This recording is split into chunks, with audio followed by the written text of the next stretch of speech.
inhumane, immoral. Treating me as a criminal to come back to the country where I belong. The Prime Minister, though, has been defending the decision to threaten his own citizens with jail. Travellers from India are banned, including Australian citizens. How do you think I should be? Kim and her husband Pankaj weighed the risks of her travelling to India to be with her dying father, but neither imagined it would be a crime to come home. It's a temporary pause. 1 in 8 people that were coming in the most recent repatriation flights were infected with COVID. Former Test cricketer Michael Slater accusing Scott Morrison of having blood on his hands. Do you have blood on your hands?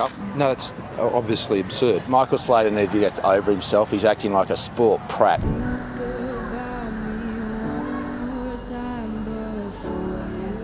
Why it is that you make an announcement in the middle of the night, 5 years jail and considerable fine. You didn't stop Australians coming back from, say, the UK or America. Andrew Bolt saying that this decision stinks of racism. Jailing Australians rather than trying to help them get home is an overreach. The problem is that members of your own party are saying you got it wrong. Every Australian citizen must have the right to come home to Australia. All I know is that it's contrary to international law. When you're granted Australian citizenship, we have to surrender our Indian passport. I never thought I'd live in a country where my own passport doesn't get me back to my own country.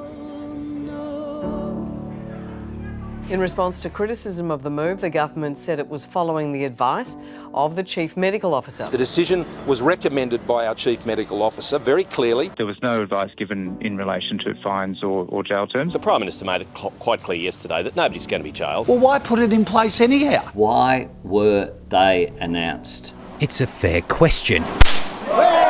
The ban on Australians returning home from India is being challenged in the federal court. Serious questions about the constitutional validity of this act.